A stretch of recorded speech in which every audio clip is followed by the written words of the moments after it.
My name is Anthony Vasquez. I'm a representative of ELISID magazine. This is Mahiri Wise, a Supplier Diversity Specialist. Thank you for coming down here, Mahiri. Thanks for having me. Born and raised in Oakland, California. Went to school out in the suburbs outside of the city, but for the most part, I've spent most of my life in Oakland. It's one of America's cultural meccas. You have the good, bad, the ugly, and the creative in Oakland. The cool thing about my middle school is that it was extremely diverse, and you had a lot of people doing many different things. I think one of my achievements in middle school, well, I had the epiphany that I like telling people what to do. So I ran for student body president, and I remember getting fortune cookies, and inside the fortune cookie, I had the lunch ladies give them out, and when you open the fortune cookie, it said, "Vote for Mahiri Wise," and all the fortune cookies. That was a big deal. That was a hit in middle school.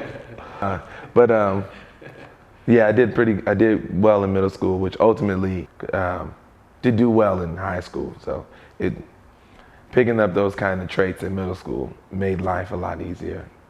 You know, the transitions all started to happen. Well, it's where you start thinking for yourself, I think. Middle school is where you're carrying your backpack. How many books are you gonna leave in your locker? How many will you leave in the backpack? Will you go to the next class? You know, no one's really watching you, holding your hand. So it's where you start to build your independent thinking skills. And so, yeah, I think it makes a huge difference in that transition to high school. I couldn't wait to get out. I think even before I was in middle school, and I was in elementary school, I think I always knew that was just like the natural progression. I know that barriers came up even with me, like, oh, can you afford that? Can you get in there? But it was something that was just gonna have to happen. I think that a lot of people get confused and they go, oh, high school's the end. Once you make it out of high school, you're done. Yes.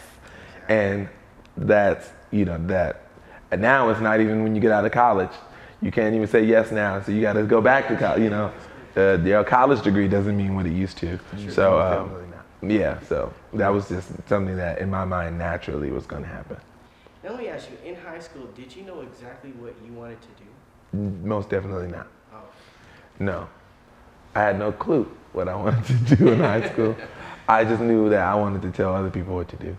But no, I had no clue what I wanted to do. Okay, that's understandable. So now it sounds like you made a transition into college. And tell me, which college did you go to? I graduated from Howard University in DC. A great experience. I think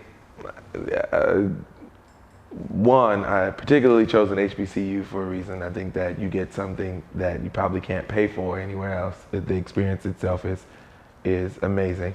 And then two, they made us work. You had to grind. The whole being at Howard was not a cakewalk. It was a grind from the moment you got there to the moment you left. And by the time you left, you felt like there was nothing that the world could throw at you that you couldn't beat. Definitely understandable. Throughout your college, have you ever maybe consulted or seek any kind of educational resource that would allow you to maybe find the right company to work for? Or how did that happen?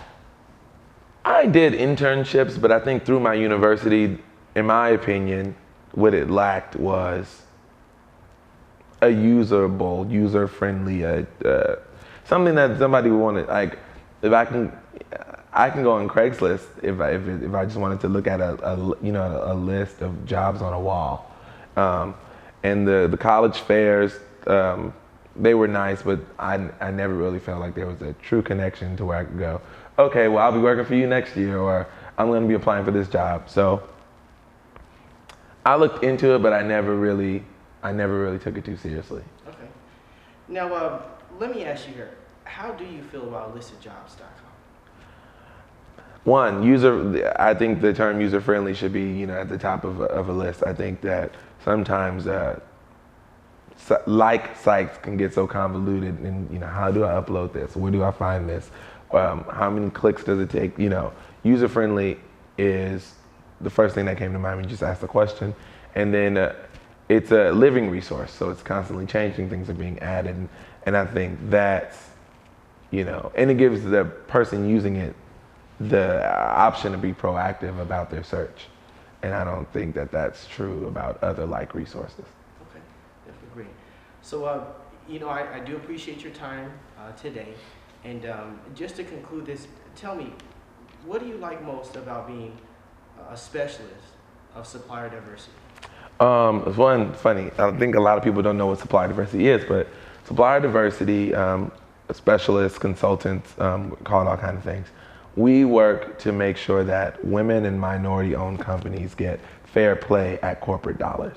So we help to mentor suppliers. We help to train suppliers. We help to help them navigate through the company's process to make them ultimately competitive in the supply chain.